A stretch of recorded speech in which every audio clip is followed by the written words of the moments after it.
Oke, Assalamualaikum warahmatullahi wabarakatuh. Teman-teman SM2, kita berjumpa lagi dalam pembelajaran Bahasa Indonesia di kelas 2 atau SM2.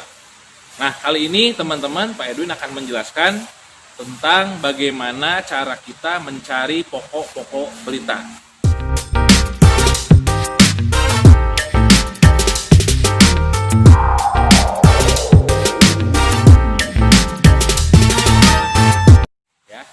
Kemarin kita sudah membahas tentang pokok-pokok berita, yaitu ada 6 jenis. Yang pertama what, kemudian who, kemudian when, kemudian why, kemudian where, dan terakhir how. Ya, itu menjadi pokok-pokok berita yang harus teman-teman cari dalam berita. Ya, nah kemudian teman-teman bisa mengakses beberapa jenis berita yang sangat direkomendasikan. Pertama dari media cetak, yaitu koran. Yang kedua dari majalah, dan yang ketiga dari media online. Bisa berbentuk talk show atau berita video secara langsung.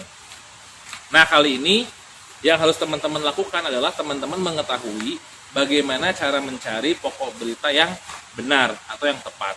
Yang pertama what. What itu adalah apa yang menjadi topik dalam berita itu, atau pembahasan apa yang secara umum dijelaskan dalam berita tersebut. Yang kedua ada who. Who itu siapa, ya, siapa yang menjadi pelaku dalam berita tersebut, ya, bukan dari siapa yang menjelaskan atau yang memberitakan, tapi siapa yang terlibat dalam berita tersebut. Contoh, ada berita tentang korban pandemi COVID-19 di daerah Jakarta. Maka siapakah yang menjadi korban tersebut? Tuh. Yang ketiga ada when. When itu kapan? Kapan terjadinya kejadian tersebut? Ya. Kapan kejadiannya atau kapan peristiwanya? Kemudian ada why. Mengapa? Alasan terjadinya peristiwa tersebut. Ya. Alasannya kenapa? Kalau misalkan ada berita tentang bencana alam, tentang banjir, tentang tanah longsor, berikan alasannya apa? Kenapa bencana itu bisa terjadi? Yang kelima adalah where. Where itu di mana? Di mana tempat kejadian tersebut atau di mana peristiwa tersebut terjadi. Yang terakhir adalah how atau bagaimana. How ini hampir mirip dengan why, dengan mengapa. Tapi how ini menjelaskan tentang alur kejadian dari awal sampai akhir secara singkat. Maka how dengan why berbeda.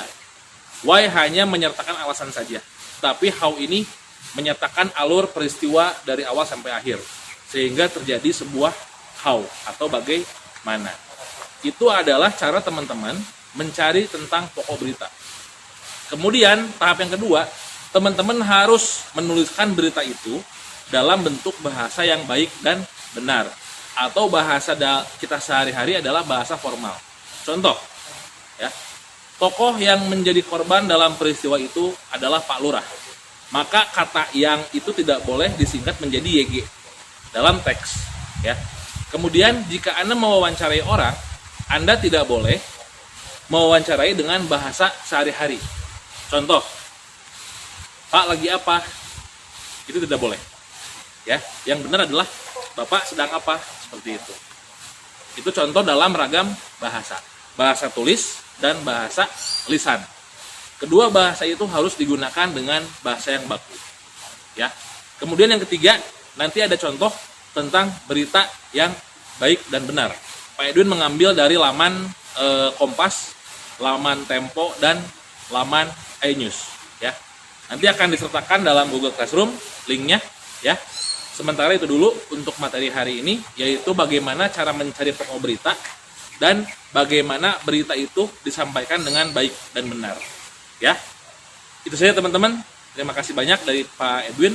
Mohon maaf apabila ada kesalahan dalam berbicara, ada kesalahan bertutur kata, dan ada salah dalam perbuatan. Terima kasih, kita ketemu lagi nanti minggu depan. Wassalamualaikum warahmatullahi wabarakatuh.